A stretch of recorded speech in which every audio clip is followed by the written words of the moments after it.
के सतारा जिले के पास एक छोटा सा गांव था, भीलबड़ी। यह गांव सह्याद्री पर्वत की गोद में बसा हुआ था। यहाँ के लोग मुख्य रूप से खेती बाड़ी पर निर्भर थे। खेतों में गन्ना, बाजरा और दालों की खेती होती थी। बरसात के मौसम में पूरा गांव हरियाली से भर जाता था, लेकिन गर्मियों में नदियां सूख जाती और पानी के लिए संघर्ष करना पड़ता। गांव में एक छोटा सा सरकारी स्कूल था, जिला परिषद प्राथमिक व माध्यमिक विद्यालय। इस स्कूल में मराठी माध्यम से पढ़ाई होती थी, लेकिन कक्षा 6 से हिंदी और अंग्रेजी की शिक्षा भी शुरू होती थी। गांव के अधिकांश बच्चे गरीब परिवारों से थे। उनके माता पिता या तो खेत में काम करते या फिर शहरों में मजदूरी करते। इसी स्कूल में नए हिंदी शिक्षक आए थे, अरविंद कुमार शुक्ला। वे उत्तर प्रदेश से थे, लेकिन लंबे समय से पुणे में रह रहे थे। उनका मन शिक्षा के प्रति समर्पित था। अरविंद जी का मानना था कि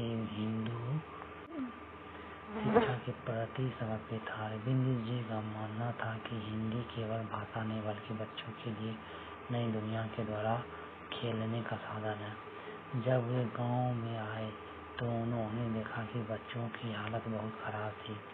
कई बच्चे के पास जूते नहीं थे, कई किताबें साझा करके पढ़ते थे और कुछ तो स्कूल की छोड़ चुके थे। गांव वाले को लगता था कि पढ़ाई से रोटी नहीं मिलती, लेकिन अरविंद जी का विश्वास अलग था। वे कहते, शिक्षा ही असली धन है, यही बच्चों का भविष्य बदल सकती है।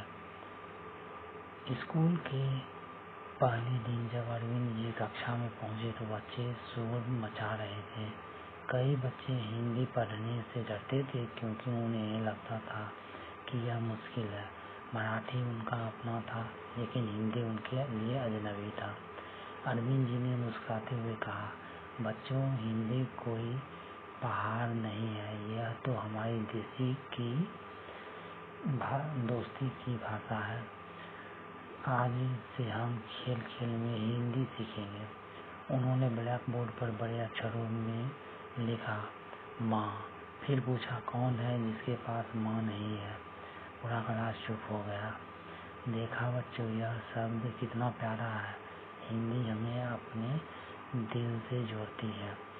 धीरे धीरे बच्चों को मजा आने लगा।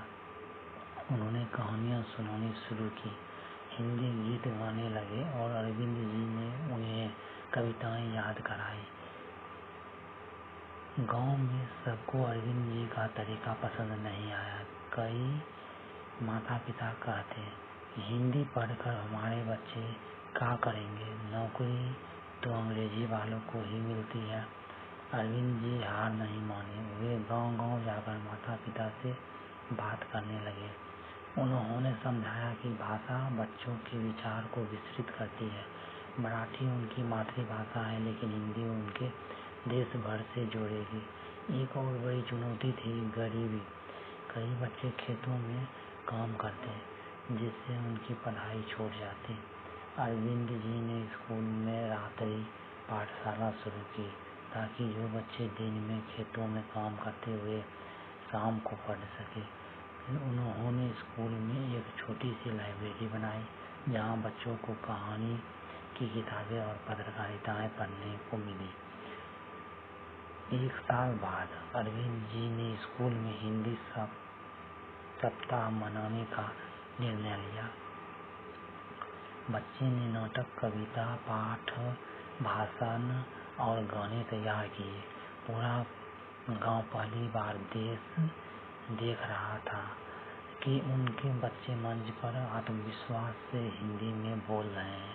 नाटक का विषय था शिक्षा का महत्व। इसमें बच्चों ने दिखाया कि बिना पढ़ाई इंसान को समाज में सम्मान नहीं मिलता। इस नाटक को देखकर कई माता पिता की आंखें भर आई। इस कार्यक्रम के बाद गांव में माहौल बदलने लगा।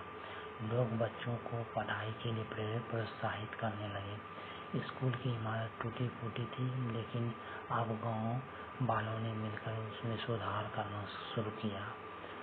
कुछ साल बीते, अरविंद जी की मेहनत रंग लाने लगी। एक छात्र सुहानी, जो पहले झिझकती थी, अब हिंदी में कविता लिखने लगी। उसने जिला स्तर पर पुरस्कार जीता।